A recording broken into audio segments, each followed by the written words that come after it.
नमस्कार, तसं स्वादमध्ये आपलं स्वागत आहे. आज आपण बघणार आहोत शिराळ्याच्या सालीची भाजी. त्यासाठी लागणारे साहित्य बघूया. 2 मोठे कांदे बारीक चिरून घेतले आहे. 2 मिरच्या तुकडे करून घेतले आहेत. 4 लसणीचे पाकळे बारीक चिरून घेतले आहे. चवीनुसार मीठ, 4 चमचे ओलं खोबरं किसलेले. आपण इथे अर्धा किलो शिराळे घेतलेले आहेत. यांना दोडकं आणि वेगवेगळ्या नावांनी पण ओळखलं जातं. आता आपण हे शिराळीचे वरचं हे जो देठ आहे तो कापायचा आहे आणि हे असे त्याचे तागूर निघतात. ते ताट तागूर असतात, ते असे चारी बाजूने काढून घ्यायचं. हे साईडचे पहिले काढूनच टाकायचे, नाहीतर भाजी चरचरीत होते.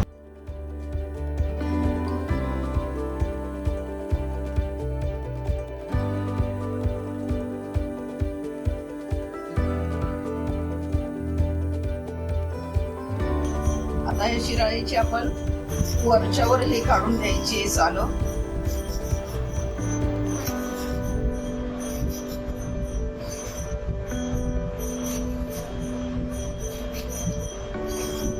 आपण या सालाची भाजी करणार आहोत.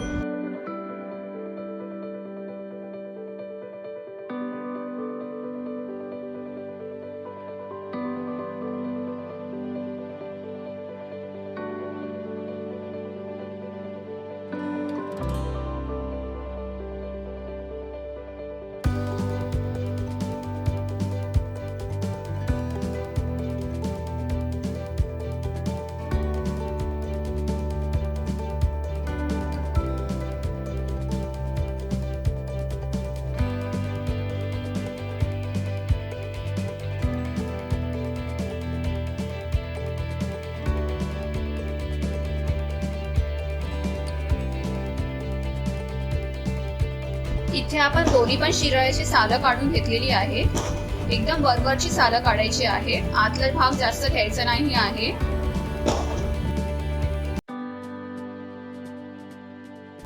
आता ही सालं आपण थोडं जाडसर बारीक करून घेणार आहोत. तुम्हाला पाहिजे तर तुम्ही मिक्सर मध्ये देखील करू शकता. फक्त हे जाडसर ठेवायचं आहे, जास्त बारीक नाही करायचंय. आता हे थोडं बारीक करून घेऊया.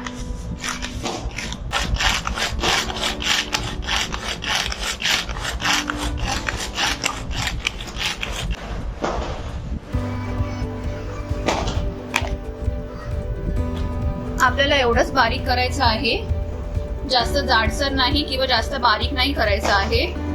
आता आपण याची चटणी करायला घेऊया. तेल 1 चमचाने थोडंसं तेल घालणार आहोत. कांदा घालूया.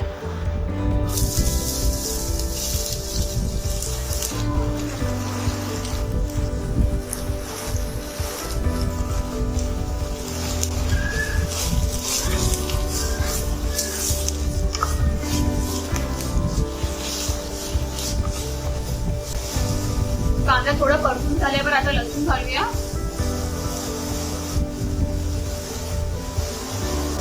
लसूण आधी तेलात घातली तर ती जळून जाते, त्यामुळे आपण नंतर घातलेली आहे.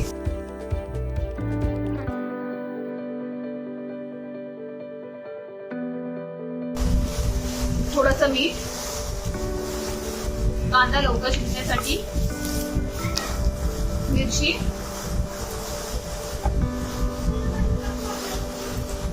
तुम्ही तुमच्या चवीप्रमाणे कमी किंवा जास्त करू शकता. या चटणीमध्ये आपण कांदा थोडा जास्त वापरणार आहे. कांदा परतून झालेला आहे. लालसर झाल्यावरती आता आपण या शिराळ्याची साली घालणार आहोत.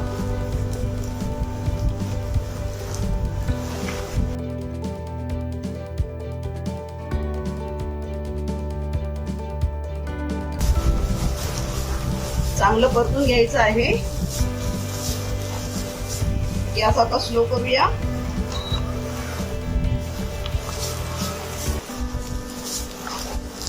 आता आपण स्लो गॅसवर बनवणार आहोत. चवीनुसार मीठ, 2 चमचे आपण पाणी घालणार आहोत.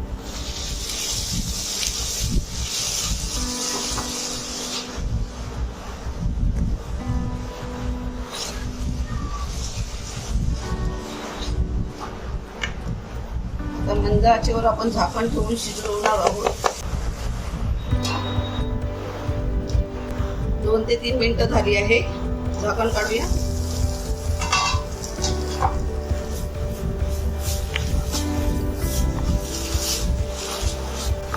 या भाजीला आमच्याकडे दोडक्याची भाजी म्हणतात.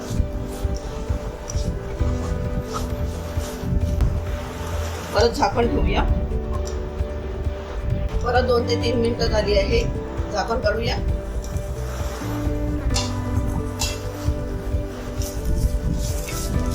शिराळ्याची चटणी आपली होत आली आहे. ओलं खोबरं घालूया. मला पाहिजे तर ड्राय कोकोनट पावडर वापरू शकता किंवा हे ओलं खोबरं पण घालू शकता.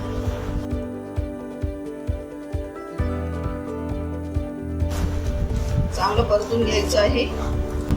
ही चटणी खूप चविष्ट लागते. करायला पण एकदम सोपी आहे. जास्त करून आपण शिराळ्याची सालं ही फेकून देतो, पण ती फेकून न देता एकदा तुम्ही ही अशी चटणी करून बघा, तुम्हाला ही नक्कीच आवडेल. खोबरं घातल्यावरती 2 ते 3 मिनिटं झाली आहे. चांगलं परतून घेतलं आहे. आता आपण गॅस बंद करूया. शिराळ्याची चटणी आपली बनवून तयार झाली आहे. एकदम चविष्ट झाली आहे. कमीत कमी साहित्यामध्ये तुम्हाला रेसिपी दाखवण्याचा प्रयत्न करत आहे. अशा प्रकारे ही तुम्ही शिराळ्याची चटणी करून बघा आणि मला कळवा. हा व्हिडिओ जर तुम्हाला आवडला असेल तर नक्कीच लाईक करा आणि सबस्क्राईब करा. धन्यवाद.